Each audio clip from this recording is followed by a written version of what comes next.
All right, let's roll. Let's roll. Good morning, everyone. Welcome back to the Matt Kim podcast. You got Matt and Peter. What's up? What's up? How are you today? Good. I'm very good. It's been an interesting week. It has. It has been a very interesting week. Some newsworthy items to talk about. Lots of stuff in the news. I think before we get into the news, I want to touch on Trump's indictment today. I want to touch on Andrew Tate's PBD interview today. I want to talk about a couple of the trending news topics also. Sure. And but before we do that, I do want to address the comments and DMs I've been getting on Instagram. Oh man. I want to start there. You've been getting a lot of intriguing hatred Yeah. online, which for me being online too, this is nothing new, but I find it fascinating because it almost seems like they don't watch the whole episode before they comment or something. They say the tolerant left. I think that's an oxymoronic statement. And the amount of liberals telling me how I'm supposed to think because I'm Asian is mind-blowing. Well, you need to get in line, Matt Kim. They say, I can't believe you think this. You're supposed to believe this, which is crazy. I don't think they see the irony in that. Well, you have wrong think, man. That's your problem.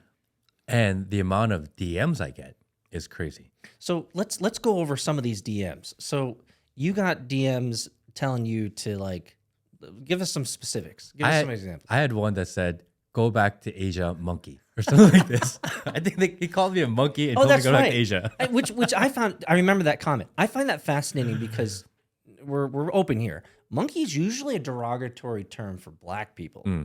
Not usually Asian people. So Yes. I found that to be a little off-putting. I was just like, what? Well, and the person that sent it to me was black. Maybe that's why. Maybe that's why. He's projecting his own insecurities, maybe. So I thought that was a really odd thing to say. But here's the thing, though. At least they're watching. That's true. So you can always be like, thanks for watching, brother. Thanks for helping with the algorithm. Thank you. Thanks for the comments. Exactly. But yeah, I received a lot of those in the last 2 weeks. And, it doesn't bother me much because it just shows that what we're doing is the right thing. Well, you also, to be fair, because you and I text back and forth, to be fair, you have moments where you enjoy engaging with these trolls. It's a lot of fun. So you kind of egg them on. You kind of give them the space. And which, by the way, Matt is really smart about engaging with these things because clearly he's screenshotting. They could also screenshot any of your replies. And what Matt does is he just asks questions. He's like, oh, really? Why should I think this way? Well, he said, go back to Asia. And I said, oh, where in Asia should I go? Yeah, exactly. And he said, doesn't matter, wherever your answer's from. So, I was born here. So I'm not exactly sure. But if you can make a recommendation, I'd love to go and visit. And he went crazy. I was like, all right, I don't know what to tell you. So why do you think you're getting so much backlash from these types of people? I don't know. Why are people so angry? For me, being on the other side of the table, because I'm having this conversation with you, we're being recorded together in this, so they're not hitting me up; they're just hitting you up. What I find fascinating is nothing that we're talking about is ridiculously novel or new. It's not like we're inventing the next SpaceX. It's not like we're coming up with these real brand new novel conspiracies that the coronavirus came from Africa or some bullshit like that. What I find fascinating is that we're just color commenting on what's going on around the world right now, but yet that is enough for people to tell you that you have wrong think. That's true. Fascinating, man. One guy did tell me that I am trying to become the Asian Candace Owens. The Asian, I'd almost take that as a compliment. That's exactly what I She said. kind of blew up. I said, that's amazing. She's making millions now. What's the hater in? I said, that's amazing. I wish. I know. Hey, Daily Wire. A 7-figure salary right here, bro.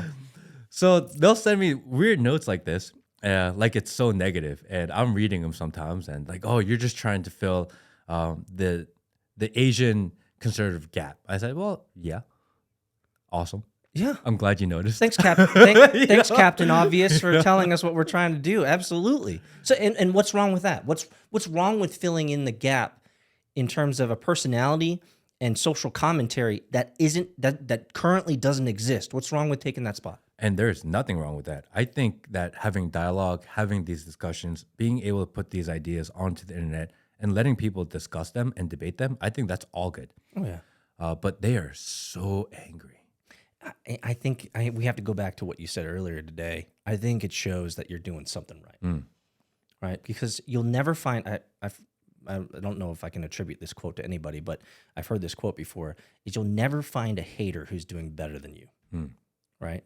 Let's then sit on that. You'll never find a hater that's doing better than you, and the reason is because if they're doing better than you, then they don't have time for this bullshit.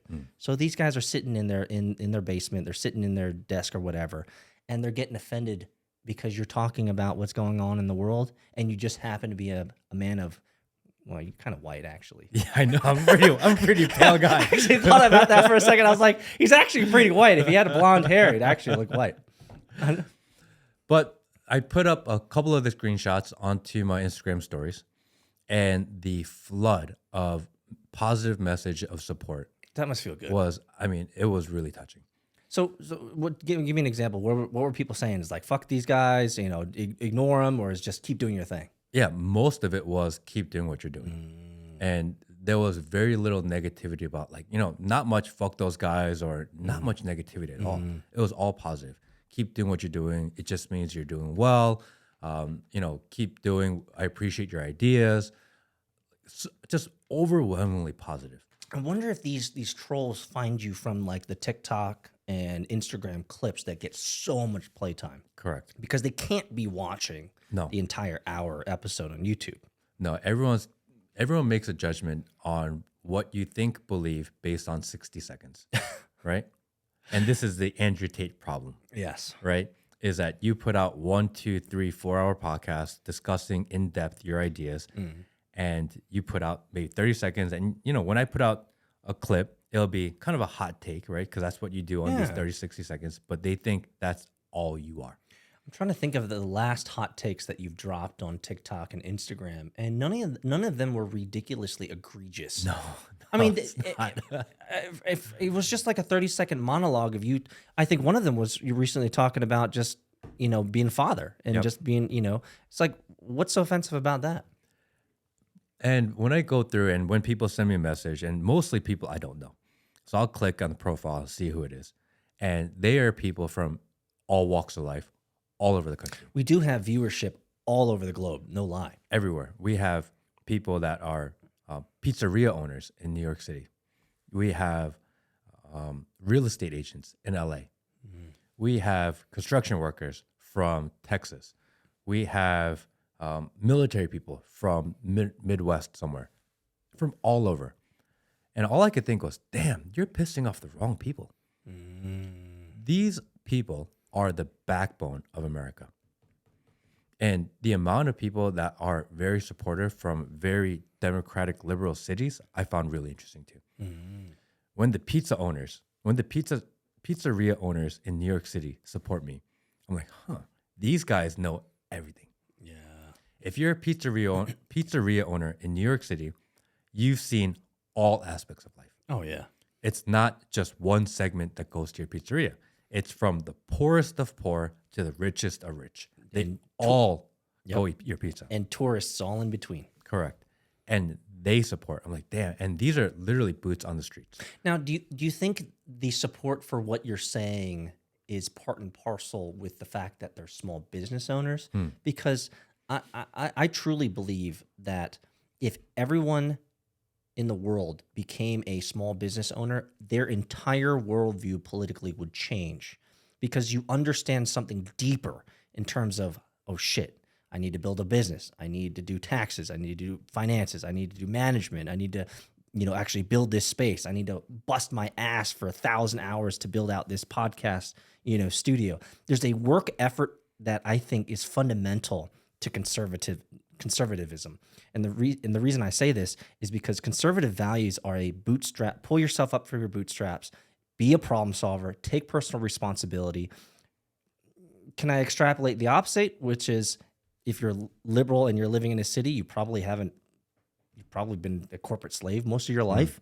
You haven't actually built anything of value. And let's be intellectually honest, probably the last decade of your life, you've mostly just been interacting with PowerPoint slides and fucking Excel sheets.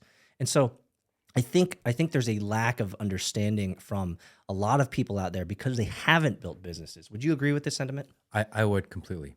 I think that people who have experience of being on their own appreciate the work that it takes more. People who have just regular jobs, they don't understand the struggle, the grind, how much self-discipline it takes, how much you have to really problem solve, think out of the box, and really think for yourself.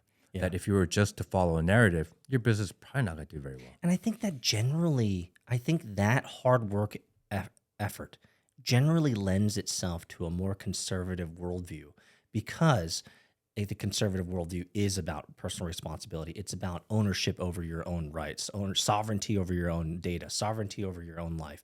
And I think that fits very well with the conservative narrative as opposed to the liberal narrative. And we're told that it's white supremacists that support Trump. We hear that all the time. Well, I knew you were a white supremacist, but... And when I go through the messages, they are black, they're Hispanic, they're Asian, they're white, they are white. They are all kinds of everywhere. Yeah. So diverse, and maybe because I am not white, that they are more apt to listen to me and watch us. Maybe that's what it is. So what you're saying is that you are not deterred from the negative commentary online. You will continue to do this, I suppose. It's more fuel for the fire. It just confirms that what we're doing is right. Well, let me ask you this. Are you genuine question. Are you the type of person when you get flack, when you get negative feedback, when you get someone who says, fuck you, you can't do this, are you the type of guy that uses that as ammunition and fuel for your fire? Is that because some guys say, you can rip on me, you can tear into me, you can give me shit, call me names, and I just don't give a fuck. I'm gonna do me. But there are some guys who say, oh, you say I can't do it? Fucking watch this. I think all real men work their hardest when they have a chip on their shoulder. Ooh, tell me more about that. I like that When idea. someone tells you that you can't do something, I like that. the guys who step up are always the most successful. Bro, I can totally resonate with everything you just said. Yeah. You have to have a little bit. I got to prove somebody wrong. A teacher told me when I was 15, I wouldn't make it. How many billionaires have told that story? They told me I was stupid. And because of that, I've held that deep in my soul for my entire life. That trauma. Right? That one piece of trauma, and that's fueled my whole life. Bro, say less. I'm right with you. There are moments, I won't bring them up right now, but there are moments when I have absolutely partitioned a good section of my life, like 6, 9, 12 months or even more, because of some motherfucker who said something, and I'm like, I'm gonna fucking show you. Yeah. Like, I get it. I get it. Tell me I can't do it. I love to hear it. It just makes me more confident in that I have to do this. Not even I want to do it. Now I have to, because I have to prove you wrong, because no one wants to be a pussy. Right? Like the guys who are commenting on this, perfect end to this 60-second clip that you're going to be clipping. So all you haters who've been talking shit about Matt Kim podcast, this is going to be the next clip. I hope that you comment on this one, bitches. I did have one guy tell me, get a job. And I just want to make it very clear, because I didn't realize that when we turn on monetization on our full episodes, that YouTube floods the video with like 20 ads. Yeah. I had no idea that it was that many. Oh, yeah. Every 3 minutes, it's an ad. How can you listen to two people talk? And sometimes our segments are 10 minutes, 15 minutes long, and you get interrupted 5, 6 times. Yeah. We've turned them all off. That's the way to do it. So we have no more ads in all of our content. We are not monetized on Spotify. We are not going to take any monetization on the ad front. So do you think, an interesting question, you and I haven't talked about this before, but do you think this is an opening for like a Patreon type of thing? Is that intriguing to you? Is that interesting to you? I think if there is interest on people who want to know more and want to get more behind the scenes, it's something that we can consider and do. So we are going to be probably moving our studio soon, something we talked about a little bit. We're looking to move our studio to a bigger spot. We're going to be redesigning the entire studio, and I think it's going to be pretty damn cool. You know, that would actually be a good impetus to create a pledge system in Patreon. And the reason I use the pledge verbiage specifically is to set up a Patreon is no problem. But if you create a pledge system, it creates essentially a demand system. Eventually, enough people who pledge, then you're like, you know what? Maybe there's enough people here where I can provide enough value for some behind the scenes type of stuff. So it'd be worth experimenting with. I think you should definitely. I have a Patreon. No one subscribes to it, but I also don't push it. I will. Don't do that. Don't do that. But for you, I think it'd be great to just set one up and see if people pledge, because you might have some people who are willing to pay $25, $50, $100 a month. I had one guy pledge like $100 a month to me. That's crazy. I tweeted it recently. I was like, bro, everything's fucking free, bro. But I That's feel good about that. If I ever do turn it on, that's $100 a month. That's awesome. It is cool. Yeah, because I've had people say, get a real job, or you're just doing this to make money. And the reality is that maybe one day this will make money. Right now, it's all investment. We do this because we enjoy it. Well, fair enough. But let's chop it the 2 points as they are. Number one, motherfucker has a job. If you guys didn't know, he's a successful entrepreneur in Atlanta. He rubs shoulders with the local government people and powerful people in this little bubble that we got here. So first off, fuck off with that noise. Number two, isn't kind of the purpose of business to make money? It is. So, I mean, I know that we're doing this for fun, and certainly it is fun, but don't be deceived. There is a monetary aspect to this that we are considering, that we are weighing our options, we are looking for. I mean, I think that's part of the experimentation process. Yeah, I mean, it's all experimentation. We're trying to figure out what works, what doesn't work. At the same time, always stay true to ourselves. I think that's Don't sell out to the man. No, there's no selling out here. You sure? What if Larry Fink with BlackRock comes and be like, hey, here's $100 million? I'll talk to him. I mean, you don't say no to meetings, right? Not to a guy who could cut you $100 million like that. But if he said, I'll give you $100 million, but this is exactly what you have to say for the rest of your life, I wouldn't take it. Oh, we'd have to have rainbow flags on it. I just wouldn't, because I do this because I enjoy it. I do this because I believe in what we're doing. I think it's important to have these types of difficult conversations. And if we change the mind of one person, or just help people see more clearly, just one at a time, I think it's worth it. I think one of the things that always gives me encouragement about what we're doing here is the fact that we are filling in that vacuum, that gap in the market of two entrepreneurs who also happen to be Asian, who also happen to think relatively logically, and some could blame us for being conservative in our mental models, and that's okay.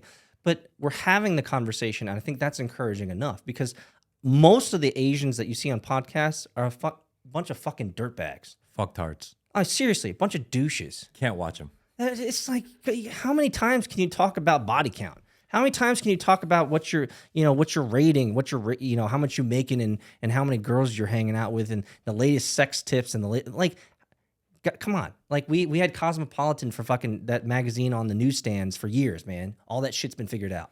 And we talk about social issues. We've touched on religion. Mm-hmm. We talk a lot about family values. Mm-hmm. We touch on politics, especially these days, because a lot going on. We touch on a lot of different issues. And for people to think that we are doing this to clout chase is fucking ridiculous. It's so ridiculous. Boys drive Ferraris, guys, or drive in Lambos, guys. Like, the clout, we're over that shit. We're kind of past that shit now. So it's been an interesting week, but if anything, it's confirmed to me that we are doing the right thing. So we're still in Pride Month, mm-hmm. right?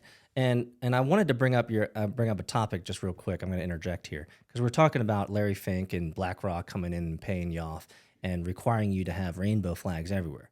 You've probably seen the White House. Mm. Have you seen those recent clips, dude? Well, let me bring up two things. Number one, flags. Yes. From what I understand from the internets, is that the American flag should be two things: center and highest on the pole. Yes. I think that's actually like a statute or something. So that's the first thing I want to bring up. The second thing, I saw these clips of these people, like this woman. Trans woman. Is she trans? She's a trans woman. Those are fake boobs. They're fake boobs. Those. So that's a man? That's a man. Actually kind of look good. Yeah, they look good. Okay. Okay. Well, that aside. Can we find that? That aside. Like, when did we... I mean, if you combine these two things, it's fucking sacrilege, dude. We have the rainbow flag above and in the middle of the American flags, number one. And then you have these degens, like literal degenerates, on the White House lawn, naked, and doing like, what the fuck is happening, bro? It's crazy. I mean, to put the rainbow flag above or center of the American flag is already bonkers, right? It doesn't make any sense. Any American that sees that should be like, what the fuck is going on here? I know. And then to have a pride event in the South lawn of the White House and have the debauchery that they had and they allowed to happen, it's fucking crazy too. Like, they've lost complete control of what's going on. Well, I would almost go as far as to say, like, that imagery, it was almost, for me, foreshadowing the fact that our entire government has been co-opted. I mean, like this, when you see stuff like this, middle, you know, if they had it up here, then it would be like super obvious, right? But it's in the middle. It's clearly more prominent than the other two. And then you have the debauchery and degens hanging out on the lawn. It's like, have we not only been co-opted? Is this the sign of the end? What is America? What is America if this is, what's the percentage of gays in the population? Like 2%? 25% amongst Gen Z. Fuck that noise. Okay, I understand the social contagion that's going on, and like everyone wants to be goth. It's just called trans now. But when you and I were growing up, it was goth. Like, stay away from the black lipstick guys. But no, it can't be 25%. All I'm saying, the point I'm trying to make is there's no way that flag, that rainbow flag, represents America. Yeah. Never in the history of ever. And I'm getting a little heated. I'm getting a little offended because and I'm not anti-gay. I'm not anti-trans. You can be whatever the fuck you want. We say it every podcast. But when you shove it in our faces, and for me, and I'll speak for you for a second, you can correct me if I'm wrong, but America has been the best America, number one, is the best fucking country on the planet. Yes. The reason I'm successful, I'll speak for you. The reason I'm successful, the reason you're successful is because we live in America. Correct. The land I love, right? I tweeted about that the other day because I was having barbecue with a friend. We had such great food, beer, barbecue, friendship. I was like, this is fucking America. This is the best place to live. And I love my nation so much that seeing flags like that, seeing the degens like that, it really offends me because it just tells me that we are not headed in the right direction. How do you fix it? Man. I took my daughter to the aquarium this weekend. Oh. Which is really cute. We like the aquarium. If you haven't gone to the Georgia Aquarium, definitely need to. It is packed. It is packed. a clusterfuck. It is clusterfuck. The beluga whales are awesome. Something I did notice. Well, we were in line, and there was 4 girls in front of us in the line trying to get in. They looked like they were maybe 14, 15, 16. Ooh, the impressionable ages. And they had skirts on that were way too short, tops that were way too small, hair in all different colors. And my wife and I were looking at each other like, fuck, how do we prevent this?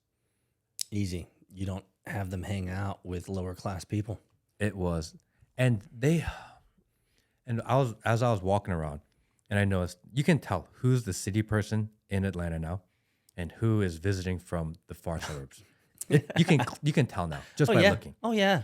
There was a family eating right next to us, and there was a mom, a dad, 2 or 3 kids, and the grandma and grandpa, and they were wearing all the same T-shirt, and they had family vacation written on it, and they were there, and they were so happy, and I thought that was the cutest thing ever. Were they black? No, this white family, probably from like Dahlonega or something, Really? And they all had their family T-shirt on, and they were doing their family vacation. I love that. I thought that was so cute. That shit doesn't happen anymore. And then you see the people that look like they're from the city, and they're there, and they look so miserable. They pay all this money to go in this space, with their kids, and they look like they hate life. And there's such a stark contrast in just the way they portray themselves to the public. One family is so simple, so happy to be with each other and have this experience. And the other side, they're just pissed. You can feel it. You know, they're just grunting and everyone's got their phone and no one wants to be there. And you can get that feeling. I'm like, damn. Yeah, it's like one of those things where art not only imitates life, but values exude themselves through the way that you portray yourself. And so you can totally see the disgruntled, unhappy souls in public, not only by their countenance and the way that they carry themselves, but their dress, and number 3, how they talk. It's crazy now that there's such an obviousness to the fact that you're a degen, or you're upset, or you're pissed off, or you hate the world, you probably hate America, and these people probably have conservative values and they're just happy to be alive. Like it's so easy to see, because in today's world, your outward portrayal has to be aligned with your values and models, which is why it's very consistent that if someone has blue hair or green hair, it tells you everything you need to know in most cases. Because we all live in America. Greatest country on earth. Amen. It is amazing here. Life is fantastic. Yes, we complain about shit all the time, Yes. but it's amazing. Enjoy it a little bit. Why are you so mad at everybody? Can I give you a very easy solution in terms of saying it, but it's hard to execute on? I think every single person in America who hasn't left America needs to leave America for a month. Go to some other country, not fucking London, not fucking Paris, not a major cosmopolitan city. Go to a third world country. Go to the fucking Philippines. Go to Vietnam, right? Go to Ukraine. Like, go somewhere else, because when you realize, it's kind of like, what's that basketball player who got arrested in Russia for weed? Brittany Griner? Brittany Griner? Like, did you hear about what she said? No. She doesn't want to destroy America anymore. Of course, she loves America now. She loves America now. Well, yeah, after you sit for fucking 90 days in a Russian jail, yeah, you're gonna love Kiss America. the ground. Exactly, you're gonna love this place. So I'm actually now. Am I happy that we swapped is she lesbian or trans? I think a lesbian. Okay, I thought she was trans. It's just so hard to tell these days. It's tough. Who knows? So let's say lesbian. So we traded a lesbian for like a serial murderer. Yep. Merchant of Death or something like this, which is a gangster ass nickname, by the way. Yeah, I think the trade was a little unfair, but I am happy that she has enough kind of wherewithal and enough situational awareness, and maybe just the fact that she sat in a jail cell for a while. I hope that she is living a better, humble life, because that's what overseas experience will do. Not in jail, but overseas experience will open you up to the world. It's like, damn, you know what? My life's not that fucking bad here in America, you know? I mean, it's so good here, and just enjoy it a little bit. So what's your favorite part about the aquarium? Definitely the beluga whales. They were like rubbing up against the wall, and they were right there, and my daughter just loves them, and she's so aware captivated. now. So she's just watching everything, and just to see that, it felt awesome, you know. And we try to expose her to as many things as possible, and I try to take her somewhere new and a new experience at least once a week, you know. And we're doing our best we can. So I see pictures of her on the lawn. I see pictures out with you golfing and stuff. Is golf going to be her thing, you think? Oh yeah, as soon as she can. I'm going to say within a month, because she's going to walk soon. And as soon as she can walk, she's going to be hanging out at the golf course. Probably like she'll probably be hanging out in the bunker or in the sand or whatever. But I just want her to be around it. The people at the golf course, especially where I play, are just fantastic. They're such great people. It's not a stuck-up, like snobby type of country club. It's really like real people. And they're all so good to her. And everything's been amazing. So that's awesome. I'd like her to be around positive people, people that are enjoying their life. That yes, things are tough in the world, but don't take it so seriously, because you have to take a step back and enjoy what you have. Well, you posited a question, which we didn't really answer, but I'll answer now, which is how do we ensure that your daughter doesn't become like those girls you saw at the aquarium? The answer is very simple. It's the company you keep. So you as the gatekeeper, you and your wife as the gatekeeper are the ones choosing who she interacts with, who she engages with, and who she spends quality time with. And I'm not saying school is quality time. School is not quality time. I'm talking about out of school relationships, family, community, right? Who you bring into her life will shape her models, her worldviews, her philosophies, the way that she communicates, and the way that she sees and accepts the world. So it's going to be up to you and your wife to ensure that she doesn't become those girls essentially with ridiculous daddy issues. And keep her away from the mobile device. Bro, yep, absolutely. Mobile doesn't need it. Even now, because once you have a kid, all of a sudden your universe is kids and parents that have similar age kids. It just happens that way. Yeah. 90% of the kids that I've seen at 1 year old, 2 years old, They're already on this shit. already on this. Dude, it's terrible. Imagine at 1 year old and your babysitter is a phone. It's crazy.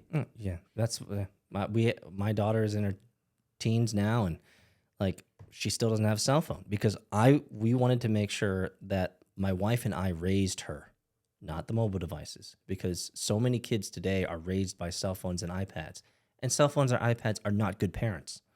And we have the data now. We have officially the first generation of kids that were raised purely on mobile devices. Yes, sir. We have the data now. We know how bad it is. We know that Terrible. that self-esteem is an issue, that depression is an issue, that suicide is an issue, that identity and gender identity is an issue. We know that kids don't know where they're going to be, what they want to do. All they want to do is become famous YouTubers now.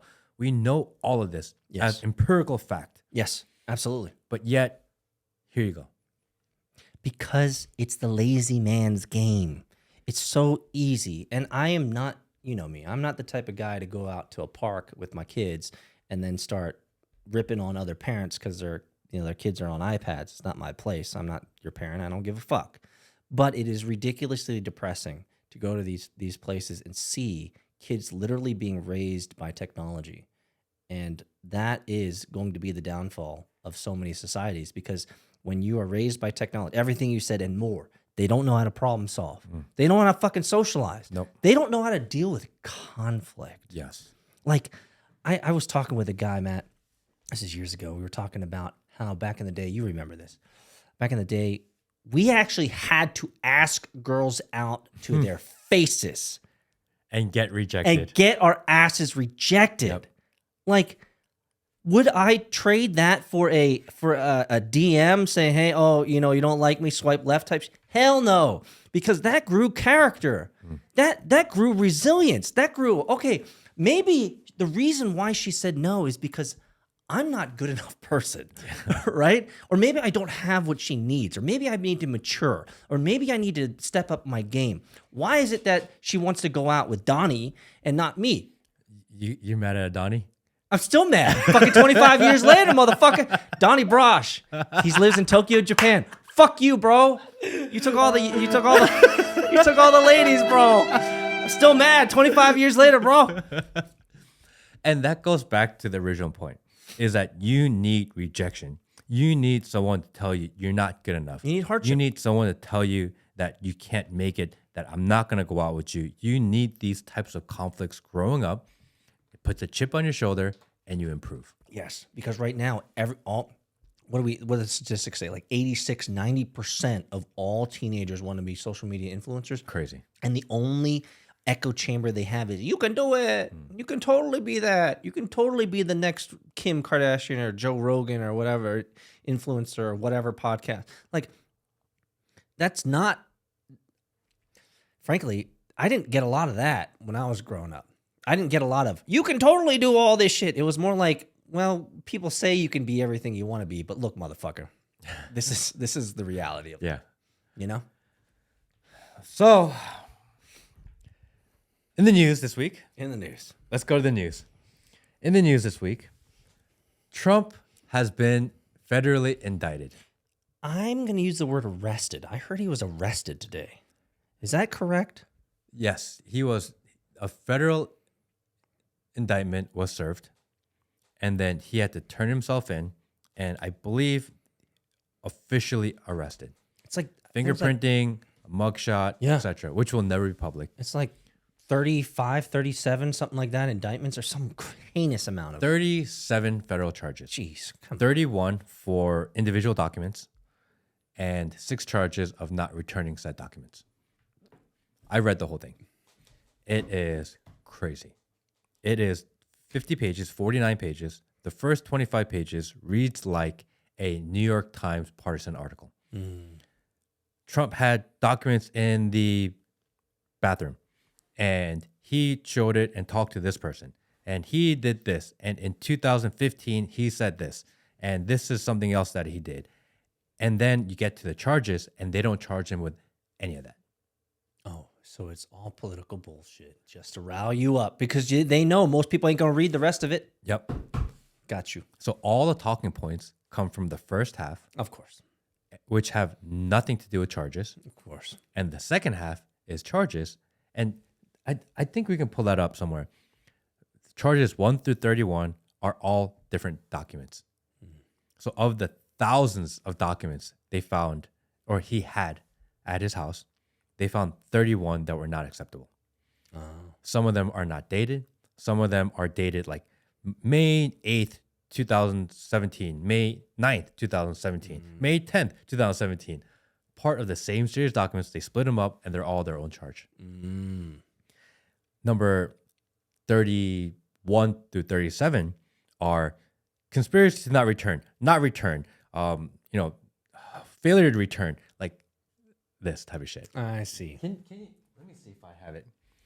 Which is so fascinating. While you're looking that up, I'll give a little bit of color commentary, which is so fascinating because in most recent memory, 2 of the most famous politicians that we have in America, one by the name of HRC and the other by Biden, didn't Mr. James Comey go on national news and admit to the world that HRC, Hillary, had her own private email server with 30,000 documents, and he actually went through, just like you said, she had 17 of them that were classified, and she had 12 of them that were blah, blah, blah, blah.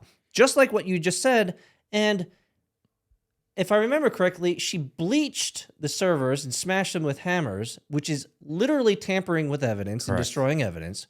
So that's number 1. And then we have another famous guy by the name of Joe Biden, who it's absolutely verifiably true that he has classified documents in his fucking garage. Correct. And his son, the DGen, they released, 20, 30,000 photos of this motherfucker with kids, with underage kids and prostitutes. And smoking crack. How come we don't have Hillary? That's right, because you'll probably get killed. But we have Hillary and we have Biden who have done the exact same thing. And I think it's actually from a numbers standpoint, not that I'm partisan here, I'm just remembering stuff that I saw on the internets a while back, is that I think they had more than what Trump has.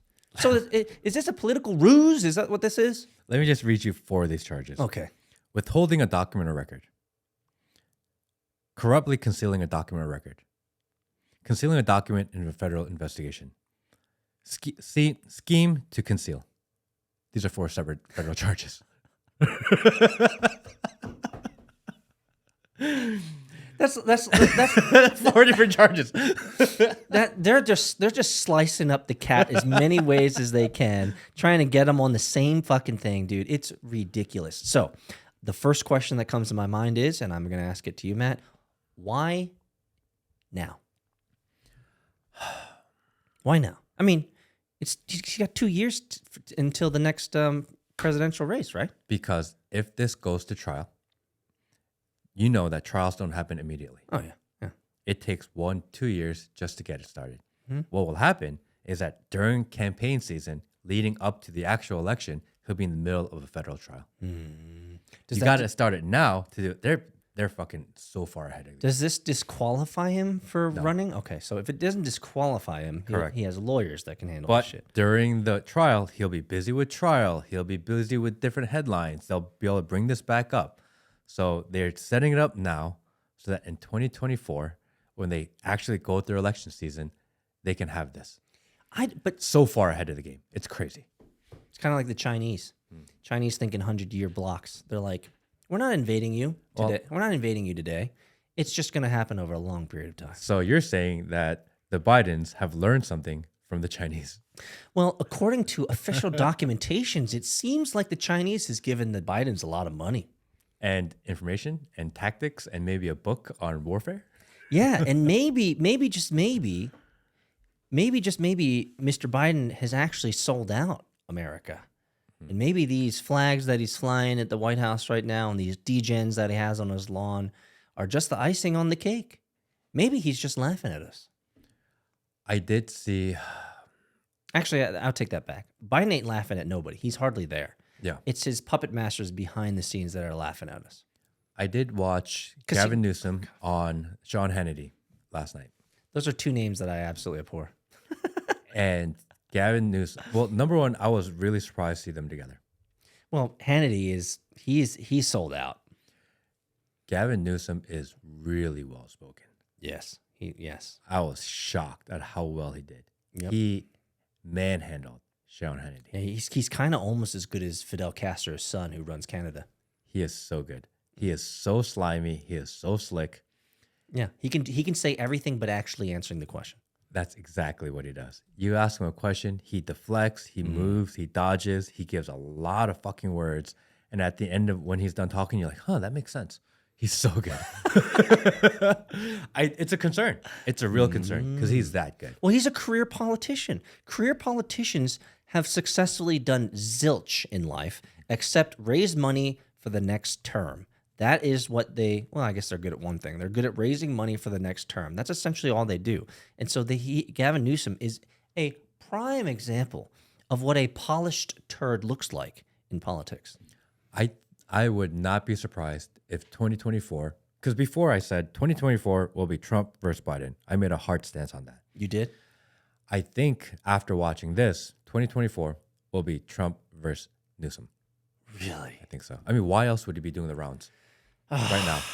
While Trump is in the news, while Biden is kind of low in his popularity, why is he doing his rounds now? That guy is a very calculated man. Well, Gavin Newsom, taken in isolation, has pretty much the same track record as Biden. Correct. Biden's track record, if you look at it, is absolutely slowly deteriorating America and American policies and American culture and just making horrible decisions in his 30-plus year time in politics. Whereas Gavin Newsom has successfully destroyed California. Most beautiful state in the country. Oh, could have been, should have been, used to been. Yeah. But he is more well-spoken. He's smarter. He's sharper. He is Biden, but younger. And that's a scary thought.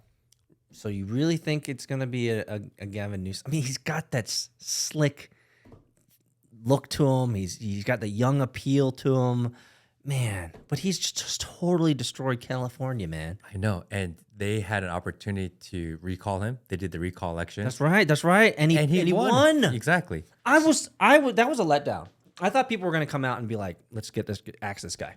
California liberals were like, we don't like what you did, so we're going to punish you by doing this, but you're still our guy. That's what they said by letting that happen. Nobody learns, man. No. Nobody learns. And he's really good.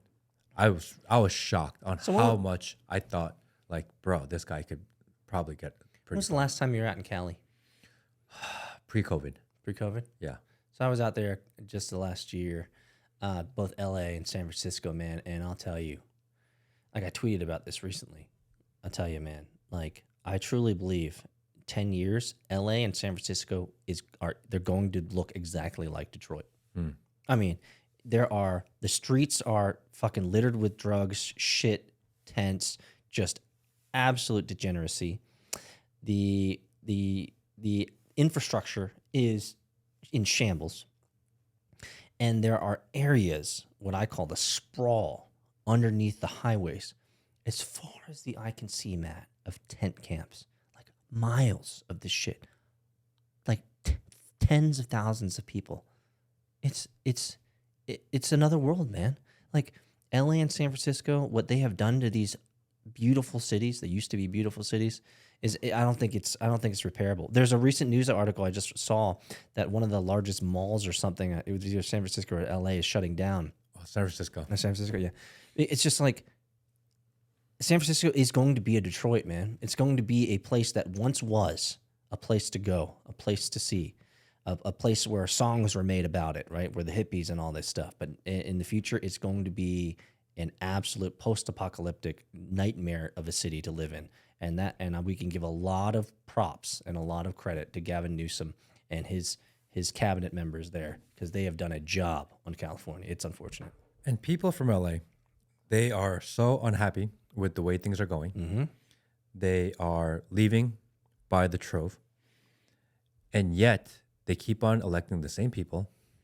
And somehow it's so delusional that they're still blaming Trump. I don't understand. How is this Trump's fault? It's a mental disorder, dude. At this point, it's a mental disorder because you can't be thinking rationally at this point.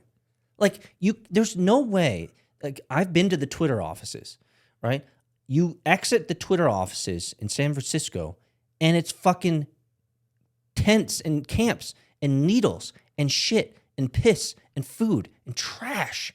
And yet, wait, you'll go into the office as a liberal employee. You'll leave the office, you see all this bullshit, and then you'll go to the poll and you'll still vote for these motherfuckers? Could you, Matt, do that? Could you be so disconnected from reality that you would still vote for the same people who are supporting and giving out free? There's new vending machines there, the new crack pipe vending machines. You heard about those? In New York City. Yeah, that's in New York City. Doesn't matter. It's spreading out all. Yeah. So you have these new crack pipe, vending machines. They're banning plastic straws. They're doing everything fucking stupid, man. I don't know, man. I'm so disappointed because my wife's from LA. She's from California. I like being able to go out there because it's advantageous. They got family and stuff, but I just can't. I do not appreciate the sprawl getting closer and closer to people that I love, and now the homeless and all this problem is now growing into the periphery and the surrounding areas of LA. It's just it's not getting better. And I've been trying to think from that perspective, right? From that person's perspective, the one that walks over the homeless people to go into their tech job and they come out and they still vote for them. I've been thinking about, okay, what would make a person think that way to keep on voting for these people? Please tell me. I'd love to know how that works. So I've been playing this scenario, right? If I am paid more than I should be paid, working for a tech company, like I don't really do that much. I get paid a lot of money. I have a lot of perks. My life is pretty good, other than the fact that it's fucking dangerous and there's drugs everywhere. But I get paid a lot of money. And I feel kind of guilty about it because I don't work very hard, but I get paid a lot. And I had to step over the homeless people to get there. Oh, like literally sometimes. Literally. Yeah. And then someone says, do you know what? If we take some of your tax money, we're going to help those people. And you're like, maybe that's the right thing. You get almost guilted into it, right? They've spent billions in the San Francisco city and nothing's changed. I understand, but they turn fast. The tech crowd is younger and younger. They don't know what happened 10 years ago, right? I guess. And then you walk out and you're like, oh, like, I don't want to get my hands dirty. I don't help them. But if I have to pay a little more tax and I vote for this guy and that guy says he'll take care of them, I'm doing my part because I'm a good person. So your guilt is assuaged? Correct. Is that what you're saying? I that's the only rational thought that's the only rational reason why you would go that way, is that you thought that if you pay more taxes and you support these people who say they will help, that you are in turn helping those people. Why else would you live that way? I'm kind of stupefied because both of those ideas are fucking terrible. Of course. It's a terrible idea. Paying more taxes, number one, is terrible. Of course. And having assuming the government's going to help people is terrible. Like both of those are really bad ideas. Correct. But you know that, I know that. Maybe it's because we're in Georgia and we're a bunch of racists. The younger generation, there are a lot of people out there that still think the government is good for them. Which reminds me, we don't have to name names, of a young 19-year-old individual that you recently discussed who told you something that I thought was only a fucking meme. What did he say? He said that the government lies about everything, like Vietnam, the the WMDs in Iraq, et cetera, et cetera, et cetera, et cetera, et cetera. They've lied about everything, but they're honest about Ukraine. Ukraine. Get the fuck out of here, bro. He said that they're honest about that the government is dishonest, that they're out to get you, that there's establishment and there's a master plan in order to change the way Americans live our lives. But the military doesn't lie. That's what he said. It's sometimes you're young and you don't see the whole picture. So maybe because you witnessed that, you had this conversation. This is a true, almost 20-year-old who told you this. I think that right there is enough cause and example to say, yes, could it be true that these young bloods who work for Twitter are getting paid $325 a fucking year to do nothing? Maybe they truly are that ignorant. I think so. I mean, if you live in that environment, if you live in a city and you live in a place and you make a lot of money, then you see the caste system around you, right? You are part of the elite, and people think that I work for Twitter, or I don't want to say Twitter because I'm a Twitter fan these days. I work for Google, and I make $300,000-$500,000, and I live a pretty decent life, and I'm able to travel, and do all these things. They think they're elite. They think they're in the club. You're not in the fucking club. You're just as poor as the homeless guy next to you. Yeah. You're all the same. We're all the same. But people think that because they have a little bit nicer clothes, that they live in a little bit of a nicer house, that they've made it. You haven't made it. You ain't shit. Well, people have no idea. Right. People think that, someone that makes 400 grand is rich and someone who makes 50 grand is poor. All fucking poor. Because the rich are so rich. Not wrong. And I don't think people realize that the gap is enormous, that the top 0.1% usurp everybody. That's actually what most people don't translate, is when they say it's the top 1%, you have to realize, you have to also take into consideration 99% means the rest of us. Mm-hmm. Just because you're making 75 grand and I'm making 400 grand, guess what? We're the rest of us. Correct. We're in the same fucking bucket. Right? We're a bunch of plebes. We're a bunch of peons. We're a bunch of ants at the end of the day. Yeah. You're not rich. You're just richer than the other guy. Fair enough. And you're not that much more special just because the fucking company gives you avocado toast, man. Fuck off. You are just as expendable as they are. Absolutely. You have to take the shots just like they do. You have to wear the mask just like they do. You have to get on the plane and wait in line just like everybody else. So I've been seeing a lot more viral clips of random acts of violence. This has been definitely on the rise. I think if you'd be ignorant if you're online and you haven't seen some of these things.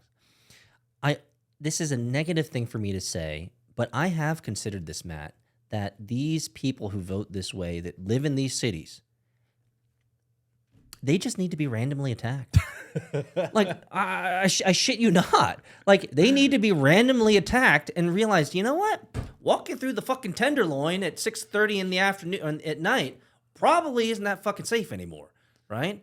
And just because I'm working a 400 grand job, and I got my avocado toast and I got my MacBook Pro on my side, well, guess what? When you're randomly attacked by someone who's mentally unstable, you might change the way that you vote. And you would think that's the way it works, but it doesn't. Remember? Well, maybe we should have more random acts of violence. Remember during 2020, and they said stop Asian hate, and that Asian people were subject to violence because Trump said China virus. This was everywhere in the news.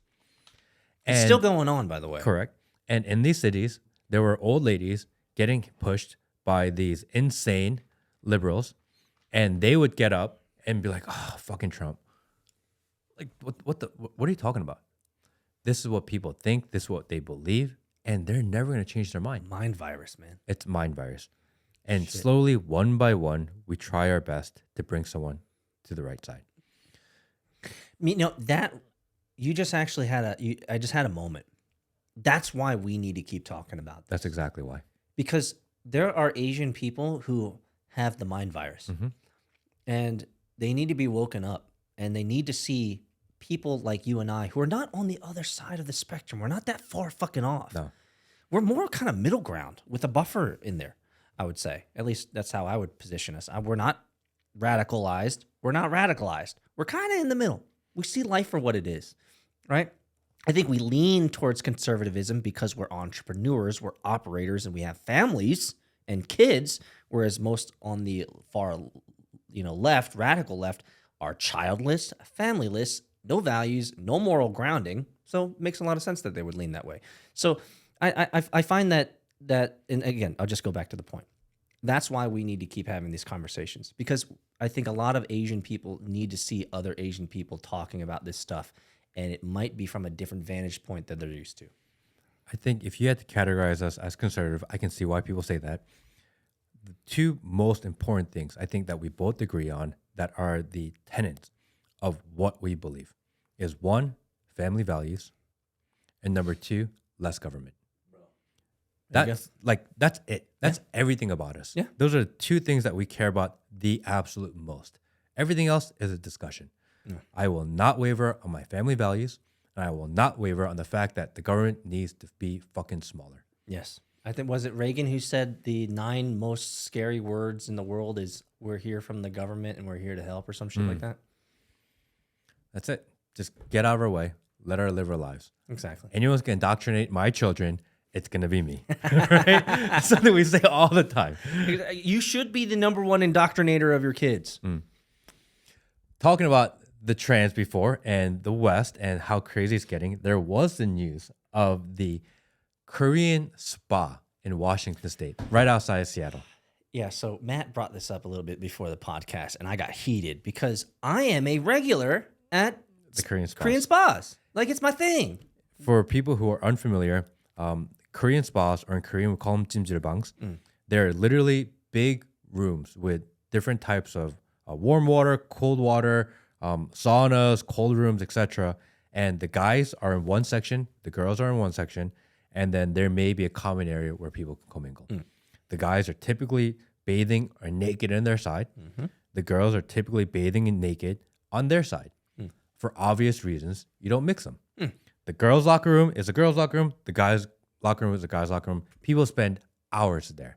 Oh, I spend hours there. If I don't spend more than 3 hours, I don't feel like I've got my money's worth. And it is something that's deep within Korean culture. Deep. These places are everywhere in Korea. Deep. Like when I was living this short story, when I was living in Korea and I had a late night, dude, going to a jjimjilbang or a 목욕탕 was $7. I could get a shower, I could sleep, and then get back to it. It's part of the culture. If you are a company man and you work till 10 p.m. and you go out with your coworkers and you drink till 2 a.m., you don't go home. Nope. You go sleep at the sauna. You go sleep at the spa. Yep. You get your 5 hours in. You wash there, and you go back to work. This is part of the culture. It's perfect. And what I think a lot of white people are, let's just say foreigners, what foreigners don't know is jjimjilbang, if you're in Korea, it's the best deal you can get. Better than hotel. They give you clothes, right? So and the sleeping area, and they usually have like a 식당, a restaurant there, right? Yep. What can beat it? You can't beat a jjimjilbang, 한국에서. So in Washington State, I think right out of Seattle, there was an all-women spa. And a trans woman, I believe that's what you call them, a trans woman who's a man, who has a dong, tried to go into... Okay, let me just pause you for a second.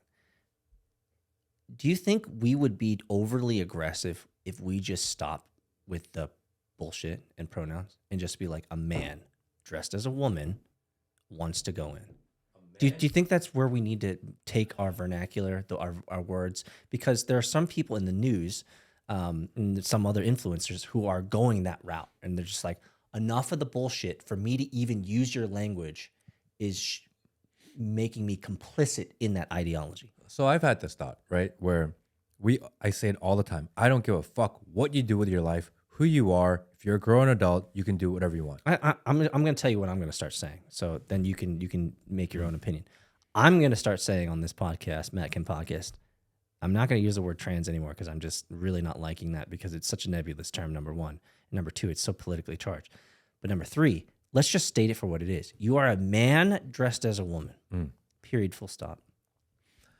So we accept all people. Be whoever you want. But give an inch, take a mile. At what point do you draw the line? And some people are like, I draw my line of kids. Great. But every time you give that much, you've already accepted it to the general population. And then now your kids don't feel that far off. Yes. That's how all these taboos become norms. Yeah. That your tolerance is actually the green light for more encroachment. That's exactly it. I remember we were talking about, when those other people were here, we were talking about drug use within America and the 60s and free love. And they're like, look, there's no more free love. I said, no, it's actually more prevalent than ever before. They're just not doing it in the streets like they used to. Yeah. And there have actually, Will, you can look this up. There are actually bills that have been suggested for bestiality. For those who don't know, that's a big word. It means having sex with animals. like what's after kids? Exactly. Bestiality. It's having sex with a dog or a goat or blue-haired sheepdog. I heard that furries are really popular in middle schools now. Yeah. Kids acting like animals. Yeah. I heard that's a big thing, Yeah, which yeah. is fucking weird. For example, when we were younger, being emo and black hair and black eyebrows was a thing. Like being the person that's depressed. That was a popular thing. And the other case was that, hey, you don't see that as much anymore. And I said, we don't see them dressed like that, but there's more depression than ever, and we've accepted it as a social norm. You give a little bit, you accept a little bit, and all of a sudden, before you know it, it's normalized. Is that what we're doing with the trans thing? Oh, totally. That's why I'm going to just start saying a man dressed as a woman or a man. That's all it is. I don't know your mental models. I don't know your medical history. I don't know your preconceived notions or your intent. All I know is you're a man dressed as a woman. And getting back to your story, there's a man dressed as a woman who is accosting a Korean owner of a sauna, a jjimjilbang. What do you call it? Korean spa. Korean spa. I can't even, a Korean spa in Seattle, Washington. So, Will, don't click on the Sex with Beast link on my computer, please. Look there. There you go. No, don't click on Bestiality, March 6, 2023. Click on it. Please do not click on anything bestiality. There we go. I'm like, no, there we fuck. go. Bestiality bill passes in New Mexico Senate. Let's cover this. It was March 6, 2023, so only 3 months ago. Santa Fe, New Mexico is one step closer to enacting new punishments for anyone who engages in bestiality. Senate Bill 215 will make it illegal to engage in bestiality as well as make it illegal to promote the act, even though a lot of people apparently in New Mexico, Santa Fe specifically, want to have sex with animals. Now my algorithm is going to show me bestiality shit because you've clicked it on my computer. Thank you, Google. Thank you, Overlord. You can close it now. You can close it now. Let's go back to the Seattle one. Let's read this one. So this is the man right here that tried to go into Olympus Spa. Scroll up. Let's read the article thing. Oh, there you go. Let's go. Update on the Korean spa controversy. This is from Jonathan Cho. He's a journalist from Seattle. He said, "This is my latest collaboration with the Linwood Times. I spoke to Olympus Spa owner Sun Lee Monday morning. He's thankful for the community support and plans to take this all the way to the U.S. Supreme Court if it comes down to it." He declined on camera to interview, but says, quote, "I believe in the Bible, the U.S. Constitution, women's rights, and I will always protect my wife and mother." We also spoke with the man who's dressed as a woman, Haven Wilovich, who filed the complaint against the Linwood Spa in 2020. So this is going back a while. Wilovich told the Linwood Times that even if the spa were to change its policy, she still would not feel comfortable attending. Good! Don't feel comfortable attending because it's a bunch of women who have vaginas and they want their privacy and they want their camaraderie among other women who have vaginas, not a man who is pretending to be a woman based on some sort of mental consideration and demanding that he be let in. That's the narcissism of this worldview. I think we need to quickly clarify because I don't think we even touched on it. I think we just ran right over it. A trans woman who's a man, dressed as a man, dressed as a woman, tried to go into all women nude Korean spa, was rejected for going in. He sued the spa and he won. That's the shit that got me mad outside these doors. And Peter got so upset, we never even told them what we're talking about. And you have to understand, this hits close to home for me, right? Because Yeah. born in Korea, you know, live there for a while. Like my wife, my kids, we all go to Jim Jabong sauna all the time, every month. I'm there every week. This is a cultural thing that I appreciate. This is a familial thing that is a sense of safety. I think that's important for me as a family guy. Like I know the sauna is a safe place generally, and I know there's going to be people of like mind there. Even if there's foreigners in there, that's fine. There's a cultural nuance that overtakes. You go in there, you're respectful. No fuckery. Everyone's naked. Okay? Yeah. There's no fuckery here. None. And so that really, Matt saw me outside. It really burned me up because it's one of those things where I think the words are finally coming to me, Matt. I felt like the sauna up till today, till this news article, because I didn't know about this until today, that was like my last bastion of safety. Like before today, if you would have said, "Hey, Peter, what would you be like outside of your house? What would be your place of peace where you know that you can get good rest, a good scrub down, a good sweat off, and just feel great going to this place?" It would be like, say less, it's the fucking sauna. It's a Jim Jabong. Like, I can go there for 3.5, 4 hours. I can get everything I need. I feel great afterwards. My family's safe. They're in the other section over there. We're going to hang out and eat some, kimchi bokkeumbap later, together. Like, that is a place that has not been infiltrated by this new worldview. And you shattered that about an hour ago, and he was telling me about this Korean sauna who has a man who won. That's what triggered me. Yeah. Is he won? Yeah. Imagine if your wife and daughter I don't want to imagine that shit. were at a spa, or your daughter was in a locker room at school, which has happened. There's stories of already. So many stories. And a guy who says, "I'm a girl," walks in with his cock out, and your kids are subject to that. How pissed would you be?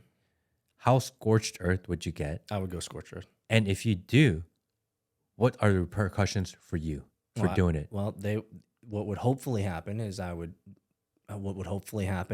be in a county where there's respectable conservative people who would have my back after I kill the man. And that's crazy to think about, that there are places in the country that if that were to happen to your own daughter and your gut reaction is that I want to burn this shit down, this is not fucking cool. And if you were to do that they would say, you're wrong. That blows. And the fact that people accept that as normal and they're okay, or even if they don't accept it, that they just stay silent. Yep. What a bunch of cowards. Well, I think we've probably touched on this before, but I want to make my models and worldview really clear to you and to people who are listening, and they're like, why are you getting so heated? You can fuck with Matt all day. He's a grown-ass man. You can fuck with me all day. I'm a grown-ass man. We're on fucking internet, right? We got people tell us bullshit all the time. We started this podcast with people talking shit about Go to Asia, monkey. Yeah, exactly. Go to Asia, motherfucker. But look, don't fuck with kids. Yeah. Like, period, full stop. Whether they're my kids or they're your kids, they are defenseless. That is the line I draw. You can fuck with me all day, bro. Fuck with me. Fuck with Matt. But kids are defenseless. And I know enough about childhood trauma. I've had my own. That there are some things that are so traumatic in a child's life that it not only functionally changes them, but it diverts them to a path that is unhealthy and just unnecessary. And frankly, there are some things you can't unsee. And so for me, being parent, children, peace, that's table stakes. But if you fuck with my kids, like, there will be very little stopping me from ensuring that your life is destroyed. And that's why I say, somewhat tongue in cheek, but I would hope that I would do something in a county, in an area where people would respect the reason why I took them behind the shed and took them out. Because if you do something like that to my daughter, like, My life is not my own. It's my daughter's. Right. You fuck with my daughter, bro. You're going all the way down to Chinatown. One of the most famous Call of Duty YouTubers by Nick Merckx. I'm a huge Nick Merckx fan. I watched a couple of his clips before, yeah. When I used to play a lot of Call of Duty. I used to love that game. And when I did, Nick Merckx was my guy. I used to watch him all the time. He tweeted something along the lines of leave the kids alone. Leave the kids out of it. He recently had a child. I think probably around the same time I had a kid. Well, that'll change your opinion. And he put out a tweet in response to another tweet, something about leave the kids out of it. He had his own skin that they put him in the game, Activision did. And once he put out that tweet, Activision canceled him. Really? Yeah. One of the biggest gaming YouTubers in the world. They chose the side of trans over their biggest content creator. What, all he said was leave the kids alone? Look it up, Will. Yeah, that's what he said. And maybe I'm missing the words up, like jumbling a little bit, but that was the gist. Leave the kids alone, leave the kids out of it, something like this. But can you infer context? It was in response to another tweet that had something about, I think about trans with kids or something like this. And he just said, leave the kids out of it. I think 99% of America would probably say the same thing. It's like, look, hey, guy, if you want to fuck off in the privacy of your own home, fuck off in the privacy of your own home. To leave the kids alone. BlackRock, Vanguard-owned Activision, canceled Nick Merckx. I want to see this article, Will. This really happened? Call of Duty cancels high-profile streamer for saying, quote, leave little children alone during Pride Month. Oh, so if he had said this in July, it wouldn't have happened? Maybe is that it? It might be unfair to note, but there's no escaping a large portion of video game players, especially the ones that like to publicly stream themselves while playing on leftist platforms. This isn't political at all. Leftist platforms. Whose article is this? On Amazon's Twitch, there's an inordinate amount of, quote, soy boys and, quote, simps in that community. So, almost needless to say, there's a fair amount of language not accepted because of overly sensitive viewers in engaging in live streaming. And it unfortunately comes as no surprise that the major video game series Call of Duty and their publisher Activision came down pretty harsh on person Forbes called, quote, high-profile streamer and phased content creator Nick Merckx for tweeting a response to an LGBT-related post. Quote, they should leave the little children alone, Nick Merckx tweeted. That's the real issue. And so he lost income for tweeting something. Mm-hmm. This is it. This is the tweet right here. Anti-LGBT protest so let's attack pro-LGBT demonstrators outside Glendale, California school board meeting.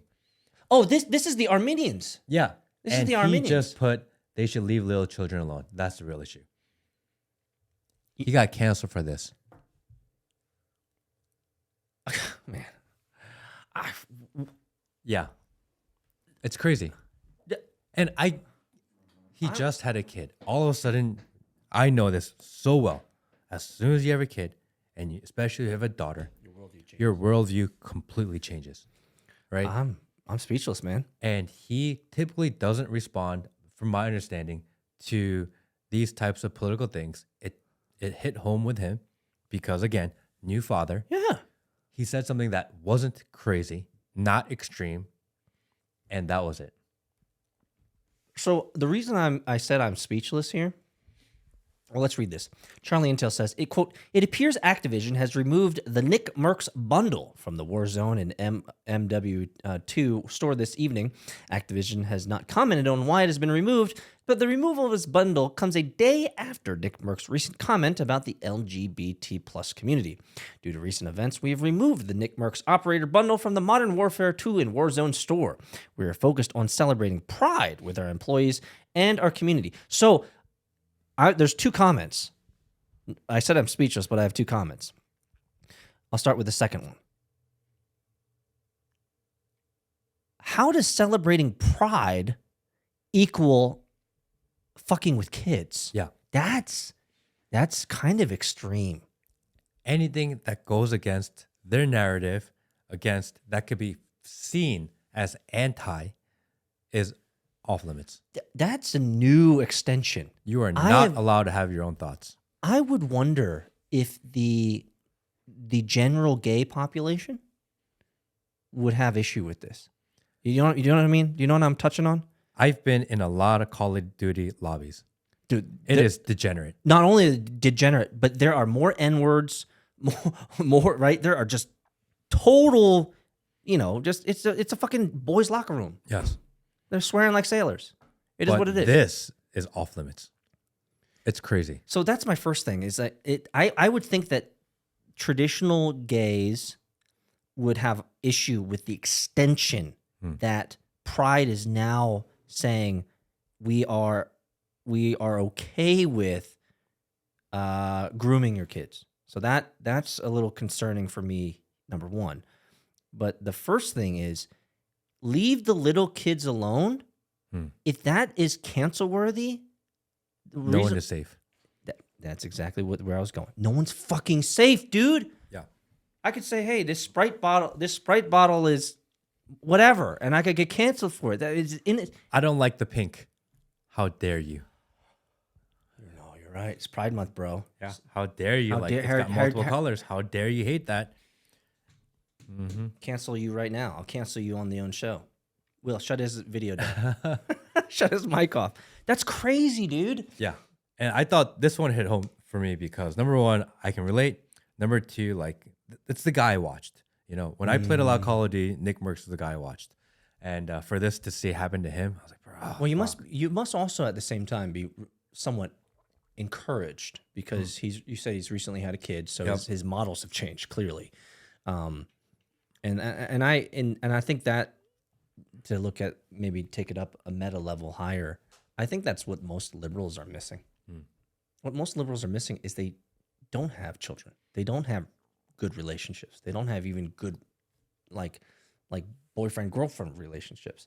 Like they're so far removed from marriage, children, family unit, family values, which is what you were talking about earlier.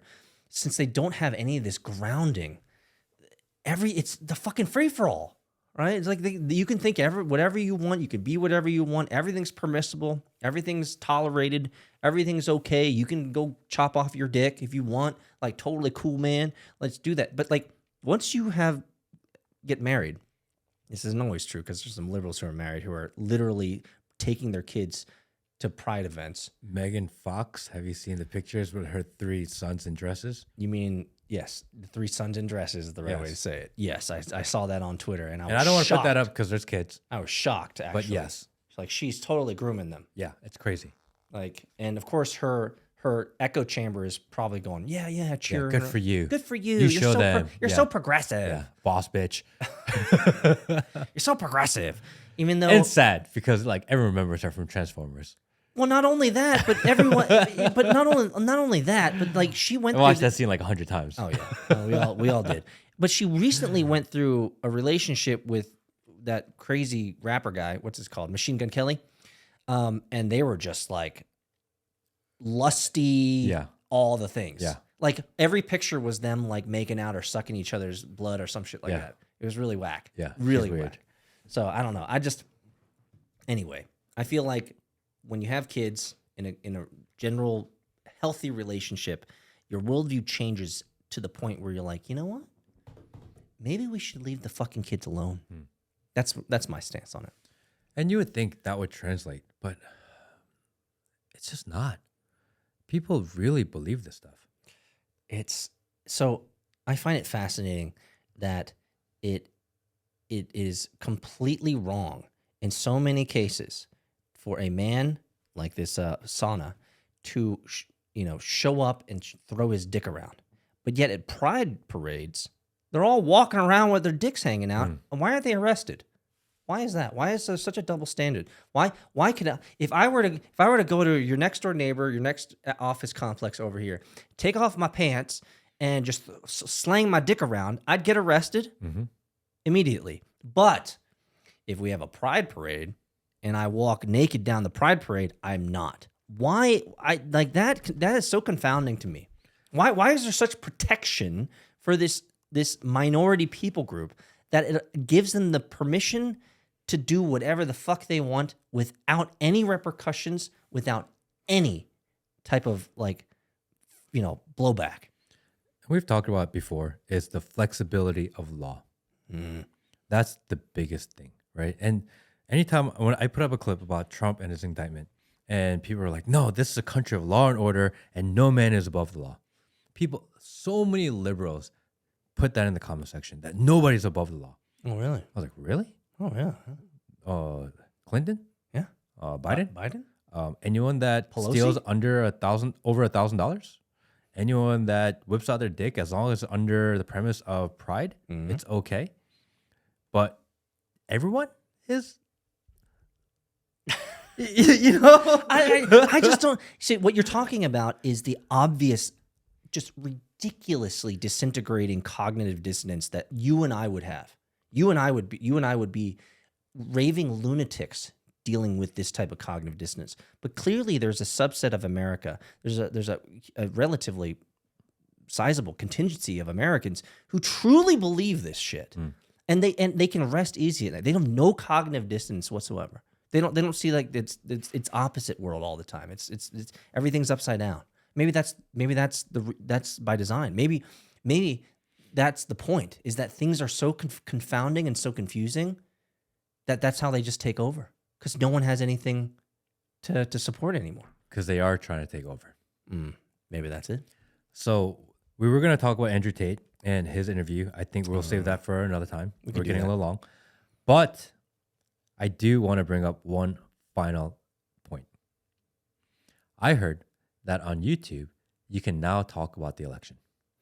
Oh. Did you hear that? No, I didn't. This is new news. YouTube has said they are no longer going to censor and give people strikes for saying that the election was stolen. They specifically said that.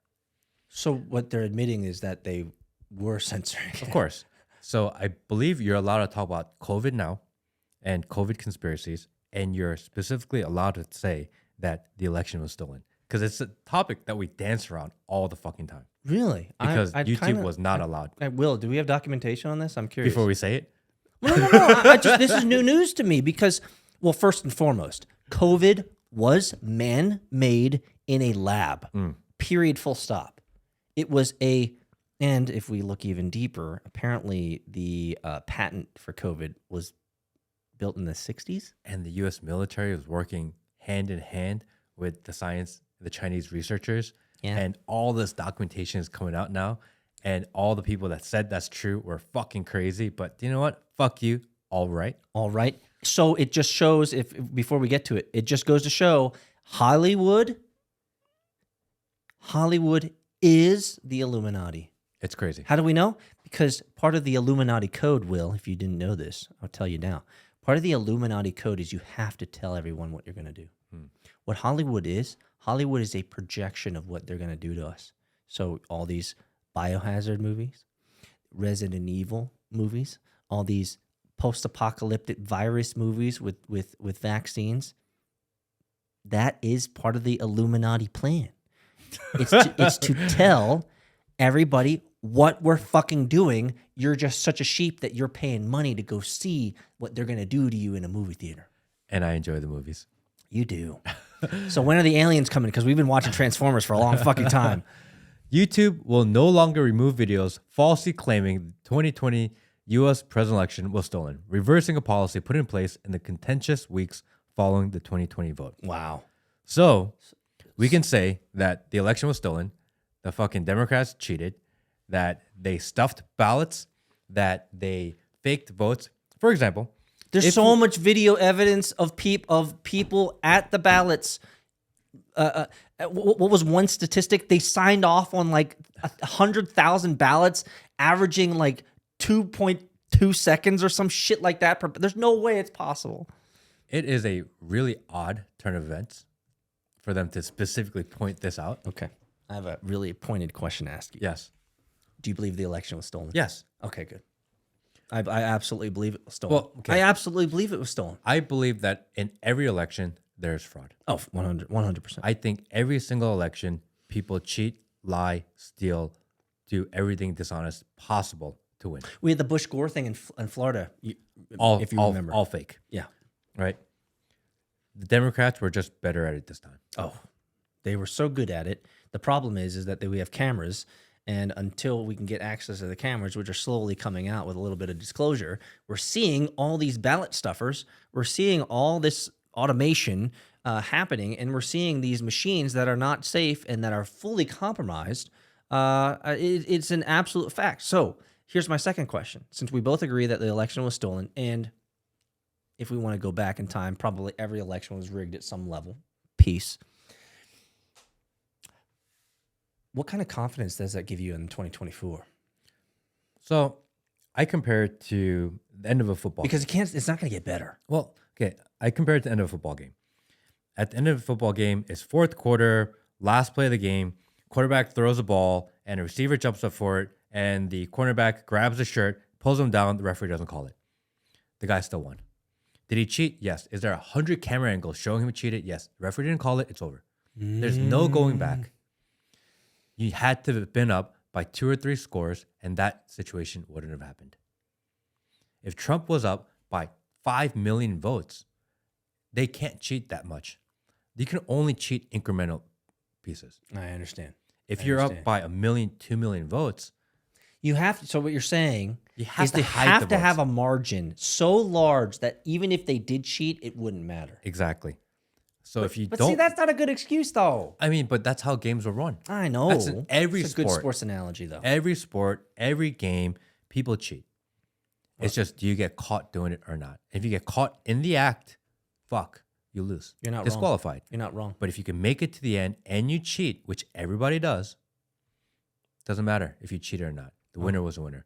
And I think that's what happened in this election. That's a good They analogy. just cheated and they pulled the guy down. Yes, maybe the ref was in on it and they didn't call it and they knew they should have called it. Maybe they intentionally didn't call on it because they were betting on the game too. Who knows? The whole system is rigged.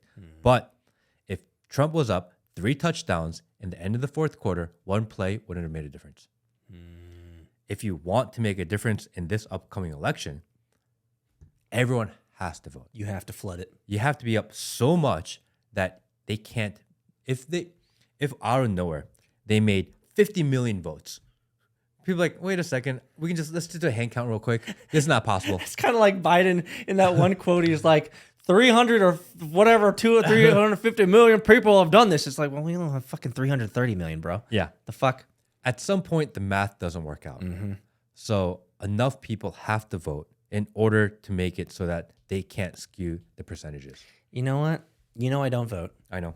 And I think you should. But I will tell you that sports analogy is absolutely true because you and I have lived long enough to see games being robbed at the final minute. All the time. Robbed. And you're just like, everyone sees it. It's fucking obvious. Doesn't matter. Ref didn't make the call, and it's 30, 35 minutes past the game. Yep. No one gives a fuck anymore. It's done. It's done. So, great analogy. Totally resonates with me. But number 2, I think you actually, and I'm going to have to noodle on this, I think you actually gave me a good reason to vote. I hope so. No, truly. No, truly. Because if let's say it's Trump Biden. If they're going to cheat, we know that. Yes. Table stakes. Everybody's cheating. And frankly, in sports, if you ain't cheating, you don't want to win. Correct. Let's be honest. So everybody's cheating. Peace. Everybody's cheating. If you want to ensure your candidate is selected, you have to fucking crush it. Yes. Like, because when you're winning by a hairline margin, I'm about to say a curse word, you're gonna fucking lose. You're gonna fucking lose in this game. And so for us, and I believe, as you believe, 2020, the election was stolen. It's because the Trump supporters did not fucking crush it. Correct. So guess what, motherfucker? You didn't crush it. You didn't come out in droves like you said you would. And the margin was just enough where these ballot stuffers and all these malfeasance that happened that we have video evidence of now, it was just enough to push the old man, Joe Biden, across the line. Because the difference across all the swing states, I think they said something like actually 20,000 votes. Really? Yeah. If 20,000 votes went the other direction, it could have been a different outcome. So it's not like they were stuffing a million. Yes, 81 million votes for Biden. That sounds bullshit, whatever. But if everyone's staying home and all they got to do is return a piece of paper, I think it's actually possible. Even that 81 million is just so hard to swallow, dude. It's hard. Like, but However, I almost feel like they've cheated so much, and obviously I don't have any evidence. I almost feel like they cheated so much where it's in the millions of votes. and you got to think that if they cheated for millions, the other side also cheated for millions. Peace, not Yes. wrong. I think Yeah. both sides do it. It's part of the game. It's part of the game. But in any poll, in any political poll, you always have a 3 to 4% standard deviation. Yeah, You got to be above the standard deviation so that standard you deviation can't. of 1. Yeah, Exactly. And I think that's the difference. That's why even if you feel like your vote doesn't matter, I think it matters. At the end of the day, it came down to approximately 20,000 votes spread across the country. you know, if I were to vote, the only reason I'd vote is so I can cancel out my friend's vote because he's always votes blue. So I would just cancel out his vote. But maybe that's the game. Everyone just needs to cancel each other out. I've mentioned before, I think the Republicans made a huge mistake in not embracing the mail-in ballots. To make it easier for people to vote is something that they should have done. So let me ask you this. Final question from me. How do you, history is written by the victors. We know this. How do you think history is going to write the 2020 election down as, let's just say 100 years out from now? Do you think they're going to even bring up this fake election shit, or they're just going to say Biden won it fair and square? How do you think history is going to treat Trump in the future? They will say that he was an election denier, that it was a contested election. That's a good word. And I think that'll be it. It'll just be a footnote. That's unfortunate. No one's going to care.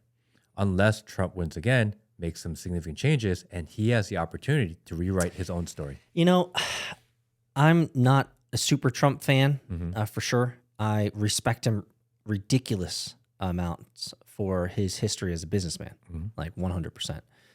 Having grown up and, watched him create his empire from where he was. But anyway, so that's where most of my respect for Trump is just his multifacetedness in business, being able to succeed in multiple areas of business, not just hotels, etc. I would love to see Trump win again. And the sole reason is because I am curious since it would be his final term, right? And that's where you get shit done, right? With no apologies. I would wonder how he would change America for the better. And I'm curious enough to want to know what that would look like, because Biden has been asleep at the wheel. And we all know this. He's been on vacation half his presidency, hanging out in some green screen land, right? And he's the other times he doesn't even know where the fuck he is. Did you see that recent clip where he's like walking around? Bro. Just another one of those clips. Bro, I mean, we see it every week. It's like literally he's 2 steps away from Weekend at Bernie's, man. He's just half dead. He's not there. Anyway, so what do you think? Do you think if Trump wins, we're going to see a significant shift in the American culture? I just want to see what happens. I'm willing to go for the ride. Well, they say curiosity kills the cat, though. I know what 8 years of Obama did. Yeah. Right? We know the direction Biden is heading. We know that the president leads the social movement of the country, and we don't like the direction of society at this moment. So I already know where that's going to go. And I already know it's going to be a negative. And even if it doesn't go as extreme as I envision it to go, we know that's the direction. We already know what to expect from them. Oh, yeah. Oh, yeah. I mean, I saw a tweet. There was 4 pictures in the tweet. It was like Chinese genocide. And then it was like, I'm making this up, the Armenian genocide. And then the Jewish genocide. And then it was trans genocide. So if Trump gets elected, we're going to see the greatest growth of trans people getting genocided. I'm just curious to see how the story ends. I think I'm so invested at this point, and I know that the direction we're currently going at this moment is not something that I really care for. And I just want to see how if we were to make a drastic change, something that really pisses everyone off, and sometimes disruptors are always remembered favorably by history. I'll remove the word favorably. They're always remembered. I don't know about favorably. I have a MAGA hat. And I was given this MAGA hat by a lesbian friend. Okay. I do have lesbian friends, guys. She's awesome. She gave me a MAGA hat. It's MAGA in colors. If I were to give that to you, would you wear that on the Probably podcast? not. Okay. Thank you, everybody. Have a good day.